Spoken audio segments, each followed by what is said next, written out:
y'all, welcome back to the YouTube channel. I am Deidre Chanel. I'm a licensed clinical social worker associate, and today I'm going to talk to you about 5 powerful lessons that I have learned while working with teens. These are things that seem simple, but they mean the world to teenagers. They mean the world to preteens. These are 5 major things that they are a consistent theme that I have heard throughout my time with working with teens in a therapeutic setting and also in just a community setting. And when I say they're so super simple, it'll blow your mind, but also there'll be things and you'll be like, I might do that. Let me try. Let's see if behavior, or let's see if their expectations change if I do these simple things. So right off the bat, we're gonna jump in with they just want respect. Teens just want to be respected and they want to be seen. So many times do they feel like no one is paying them any attention, or they feel like adults kind of just blow them off and don't see them for who they are, don't think that they have value. They don't show that they believe that they have some type of basic common sense. Everybody just thinks teens are just, they're just naive, they're this, they're that, which in a lot of cases they are. But also, teenagers, they just want to know that you see them as a human being that's growing. And I always tell my teens, so I'm big at hyping my teens up. I'm always, hey, like, what you say to me is important to me. I want to know how you feel about this. I want to know what your thoughts are. What would you have done in this situation? We see that you did do this. What would you do differently? In hindsight, looking back, they're not just older children. They're humans, and it's important that we make them feel like they are humans that belong and not just a bunch of dependents that we just decided to one day create and now we're tired of them. So they're growing humans with real emotions, real thoughts, and real boundaries. And one of the biggest things that I've learned is that they want respect and they want to be acknowledged and not just dismissed, right? Number 2 is they follow the behavior that you model for them. Caregivers, parents, adults, teachers. These teenagers are doing what you do. Example, if you give them an attitude, a lot of times they're going to find reason to give you an attitude back. And a lot of times that reason is because you gave me an attitude. You rolled your eyes. You raise your voice. They're going to raise their voices. And it's just a matter of I see what you're doing, so I'm going to model that. So instead, parents, remember to model good behavior, model good tools and techniques and things that you want your kids to adopt or adapt to, such as common strategies. If your child is yelling up here at a 10 and you need them at a 3, you tell them, hey, I do not appreciate you yelling at me. I'm not yelling at you. I appreciate you wouldn't yell at me. So maybe we should just take a minute to collect ourselves and come back to the conversation. That shows them that you can communicate when things are heated, how you're feeling. It teaches them that words matter, they mean things. And it also teaches them that emotional regulation is important, and it can be done. Again, it's something that you have to practice. I preach this in all of my videos, is you have to be consistent and you have to practice. Okay, so teens just don't listen to what you say, they absorb what you do. If a parent is lacking emotional regulations, guess what? Your child is going to lack emotional regulation as well. All right, so keep that in mind. The next time you want to holler at Lily and tell her she needs to take out the trash, or holler at her to tell her to stop raising her voice, it doesn't matter because you're yelling and you want her to bring her voice down. It doesn't work that way. All right, number 3, they hate to be talked about in front of others or in front of their friends or their parents' friends. When a child is being corrected, when you want to correct a child, it's a private situation, right? Not even in front of their siblings. It's a private situation between you and that child. I don't know how many times I hear kids say they hate it when their mother or their father talk about them to their friends in front of their faces. Parents, I know you need to vent. There are times where you're like, this is my only chance to vent. And the only person that I can vent to is my best friend or is to, my sibling. And it just makes the child feel like they are disrespected. It makes the child feel like it embarrasses them, because it's like you're making a scene or you're making people feel a certain way about me when they're not even a part of the situation. And then again, when they see Aunt Lily or Uncle Marmar, they are going to get lectures, and it's just like, well, I make mistakes. The mistake is over. Why do we have to keep reliving that? And this is a bonus one too. When you have gone through a situation with a child and when you've hashed it out and we've talked about it and it's over and done with, don't revisit it. Unless the child revisits that behavior, you as a parent do not revisit to continue to say, well, just like when you did so-and-so, that situation is over. If you are a believer, God does not ever bring up our mistakes to us again. When we repent to him, that's it. He casts it into the sea of forgetfulness. He does not remember it. Why is it so hard for us as adults to forget what children have done?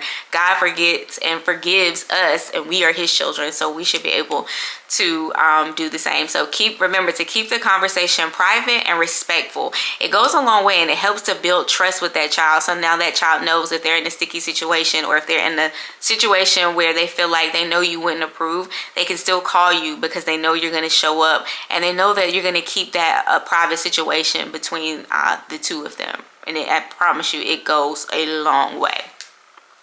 Number 4 is meet them where they are. This is my favorite one.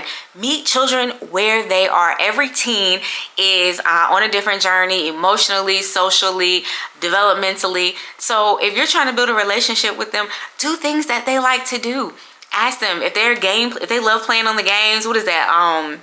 Grand Theft Auto, GTA, and what's the other one? All these other games. I mean, first of all, I don't promote GTA, but if that's where your child is and if that's what you allow in your house, ask them, hey, can I play the game with you? Can you teach me how to play the game? Or if you have a younger child and they're watching Bluey, hey, this is for older kids, but even for the younger kids, if they're watching Bluey, can I watch Bluey with you? Or older kids, music. Ask them, what are you into now? Let's listen. Can you share with me your favorite song? As a youth worker, a previous youth worker, that was my main go-to thing, was to ask children, what are you listening to? Like, I give them the aux so I can hear what they're saying, what they're vibing to. And 9 times out of 10, it's something that does not align with their morals. It does not align with who they say they want to be.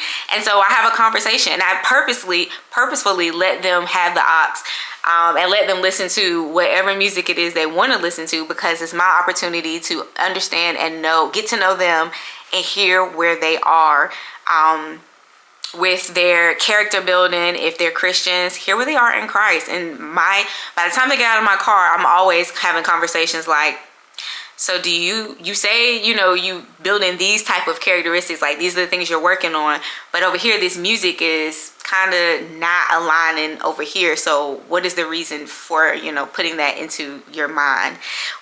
We have these conversations consistently, and it's not like I'm not beating them over the head. I'm just asking, like, do you feel like this aligns with who you are? And a lot of times they'll come back and say, you know what, I've thought about what you said, and it's nice. I don't really listen to so-and-so no more, that type of music anymore. So it's really taking the opportunity to get to know them personally, and doing things that they really love. If they're big sports children or teens, get out there and play. Hey, let's go shoot some ball. Hey, let's go, hit the volleyball. Let's go, whatever it is, soccer. Because also it gives you a chance to start conversations with them, and they'll begin to open up because they're comfortable, they're in their element, they're doing something that they enjoy doing, which begins to release those endorphins, right? And then they're just like, oh wow, this person, this teacher, or my parent or therapist or whatever, really are trying to get to know me. And so it makes that a little bit easier. So teens can be a little complex, but they are incredibly insightful. They are so smart. They are some of the most kindest people. It just takes individuals trying to get to know them and helping them to open up. One thing I have learned too is that children can feel when you are not genuine, when you don't want to genuinely build a relationship with them. They feel that. I love it when they can say, you know, oh, I got a chance to tell my teacher, show my teacher this, or, you know, my mom and I went and played, you know, we went and played the game together, or we went and did this and that together, because it shows me that they accepted that olive branch, or they accepted the opportunity for that person. They let that person in. And so I just really, really, really want to stress to others that our teens are not just headaches. They can be, but they're not just headaches. They are individuals who are learning every single day who they are. They are also trying to figure this thing out, this thing called life out. As adults, we don't have it figured all out, but teens, their bodies are changing, their minds are changing, their environments are changing, their friends are changing. It's a lot of shifts, a lot of transitions. And then to add on to that, in their personal lives, they could have trauma, they could have new dynamics in the homes, parents can be getting divorced, siblings could be dying, or, you know, someone could be put in jail. You know, it's a lot. And so trying to balance out all of these things can get a little hectic and can be frustrating and cause attitudes and all the likes. But as a caregiver, a teacher, a parent, it is our responsibilities to make sure that they are safe, make sure that they're seen, and make sure that they are heard. And so I like to encourage parents to just take a step back, and teachers, take a step back and ask yourself, am I presenting my best self for them? Am I a safe space for this teen or this preteen to be able to come to and let their guards down?